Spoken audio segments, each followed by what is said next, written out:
slightly getting through it with the roll, I believe. And Denti trying to hold strong in the middle of the stage. Nice set of fairs, and ooh, Denti actually unleashing the needles a little bit early. He was just, like you mentioned before, he just really wants to keep Kurry off stage, understanding that Kurry is going to dominate when his feet are planted on the ground. Ooh, that'd have been a great opportunity for a perfect parry. So Sonic's a little bit of a jerk. His spin ball can be canceled into a jump, which activates another hitbox on frame 1, I believe. And then he can cancel that into a spring that has a hitbox pretty fast as well. So he has some true block strings and some great pressure when he gets the spin ball going. But Denti, that's the one thing he's saying, no, I don't want you to get that going. Spin to win is not quite happening right now for Kurry as he's in the triple digits. Denti sitting very comfortable, just in the 40s. Oh, wow, I like it. Using that spring from there, recognizing that he couldn't find the up air, instead going for the down air to ensure he can tack on some extra percentage. What I noticed about SM... Yo! Sorry, I was like, is this happening? But continue. So what I noticed about him and his brothers, he has 2 brothers here, and they both pretty smart players, Yo! pretty calm, and they seem to be able to put those moves in the right place. The awkward fist bump. Whoa! I've never seen people try to give daps to the person they just beat in the match. Yo, that was might have been the most disrespectful dap in the history of daps. And Denti's like, all right. It was like, hey man, game 1, hey, good games, bro. It's game 1. It's like, I know, you did your best here. You did your best. So that was pretty impressive stuff by Kurry. I can't believe that. What up? I can't believe that. So yeah, Sonic's. The mark of a really good Sonic player is one thing I noticed with SB way back in the Brawl days. They really know how to put in those forward smashes. Yeah. And you can see a lot of similar things from players like Aerolink, where even though Palutine's forward smash isn't too fast, they play in a way to get more of them, and that's what we just saw there with the Sonic player. Let's see what happens in match number 2. I don't know how I feel about this counter pick, to be honest. I think that Sheik is very dominant on a stage like Smashville, in particular because those the side of the stage is so close to the blast zones, and on top of that, that moving platform allows her to get some early percentage KOs. Whereas on this stage, Kurry has a lot of different options for maybe getting some up air KOs earlier, particularly because of the platforms above him. Correct. I was going to say any stage where Sheik can actually stand up is a good stage for Sheik, but you made some good points there. Well, let's see if the counter pick comes out in Denti's favor, playing at a slight deficit, but makes it up almost immediately as I said that. And so this was going to be in neutral, I think, back and forth between both of them. I see the Sonic player going for some pretty... Oh, that spike! Such a good sound effect. It's so hard to hit anyway, Sonic just jetting out of the air. But anyway, what I'm going to say is... Ooh. Sonic was doing some great cross-ups on Denti's shield, but you can tell when a player isn't super confident in their setups and their approaches because... Even though he got the cross-up, he spot dodged, and he kind of wasted his advantage there. So let's see what happens when Sonic gets close to Denti's shield for the rest of the match. Oh, doesn't clip with the sweet spot on that up air. Denti's still retaining this stock. If you get Sonic low, you need to edge guard him. He has no hitbox going up. He has a very linear, straight-up B, worse than Rosalina. Rosalina can curve. Sonic, he doesn't have a lot of options below stage, and all his spin dashes doesn't help him very much.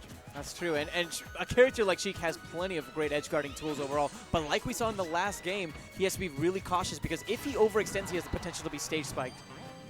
Nearly spun to win that first stock in this second game. The past tense version, not quite as exciting as spin to win, but we'll take it.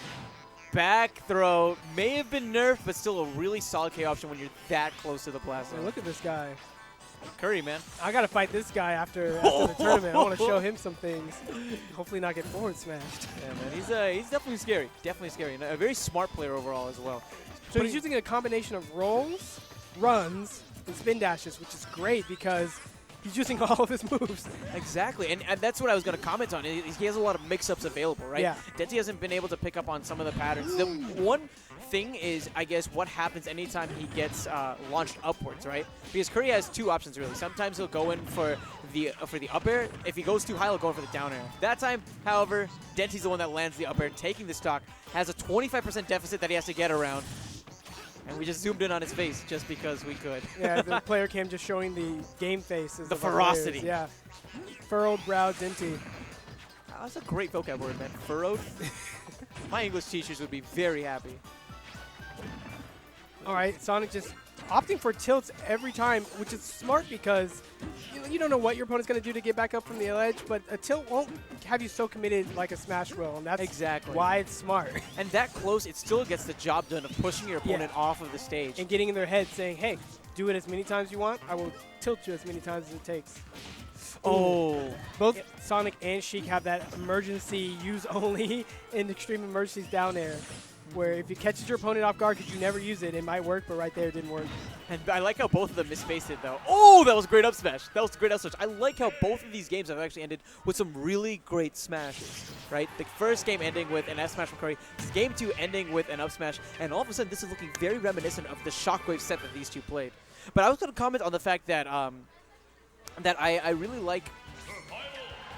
Jeez, I forgot my train of thought. I completely forgot my train of thought, but it had to do with the spacing, right? Yeah. So Kurry comes in with the dive kick, right? And Denti spaces it in a way where he's safe and he won't get hit by it. But then he misspaces the grab afterwards so he doesn't get a punish. Yeah, it's so hard. You just want to close in that distance and get a move. The dash grabs have holes in them if you move fast like Sheik does. So oftentimes you'll overshoot, and Sonic knows all about overshooting grabs. I'm surprised. Our friend here, Kurry, what'd you see? I could not believe that forwarder actually ended up clipping the feet of Sonic through the stage.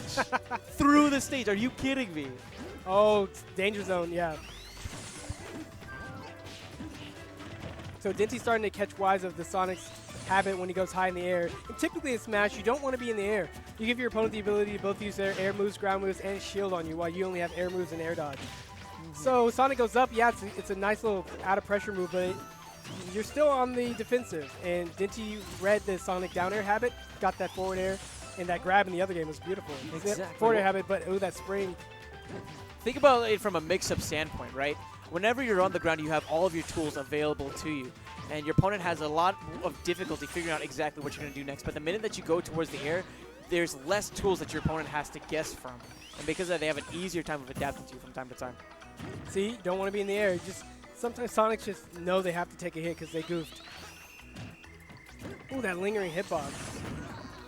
Nice. Oh, was a little bit too high for Kurry to find the follow-up up air afterwards. Denti with a nice forward air.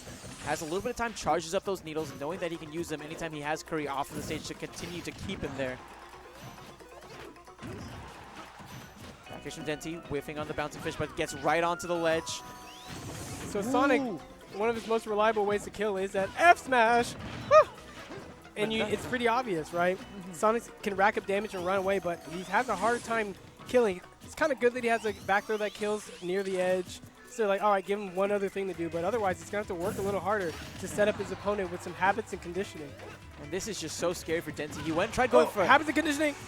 Wow, the rolls into this to try and contest center stage definitely picked up on by Kurry as he was able to plan another S smash. But right there, that was exactly what he needed to do. Before Denti was going for these up airs, and Kurry would air dodge them and then go for an up air of his own trying to punish, right? So that time he just inputs in the vanish because it covers the air dodge option so nicely. Yeah, it looks like both players have adapted well, and this is game 3 and last stock, and they both were like, hey, let's just make it one stock game right here. I mean, the last time that these two fought, it went to game 3 and it ended because of an SD from Kurry. Hopefully he won't be making the same mistake because I'm absolutely loving this set. The back and forth between these two players. Denti, however, does have a pretty solid lead right now, hoping to close things out. Probably going to be looking for a grab within the next %. Here we go, grab time. Ooh. So yeah, Denti opting to roll a lot, and while that's typically good, Sonic's speed makes it look like it's a bad option.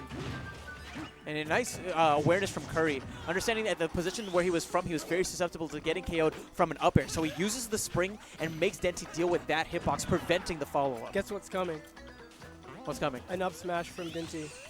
That's true. I mean, given how airborne Kurry has been, that makes complete sense. He went for a couple of up airs, and that last one he was just a little bit behind. I'm thinking he's thinking right now, up smash. Right when I hear a certain sound effect. Ooh, doesn't find it that time. Kurry's still hanging in here. At the receiving end of that dash attack. Forward air. Somehow still living 152%. Rage in full effect right now for Kurry as he's trying to maybe look for a back throw and get Denti off of the stage. Ooh. Watch out for those rogue S smashes. He's still rolling into Sonic. Is he trying to anti-condition him? I don't know. He's digging deep. He's digging deep trying to get all those mix-ups. But he's on the platform. This is very dangerous for both players. With that down throw. Oh, man, I don't Sonic know. with a little bit of an overcommitment right there. I agree. I don't know how I felt about it. And Denti hanging onto that ledge, trying to bait Kurry into an overly aggressive option. Lays down the spring, finds the F smash. Denti's off stage. Oh, doesn't connect with the dare.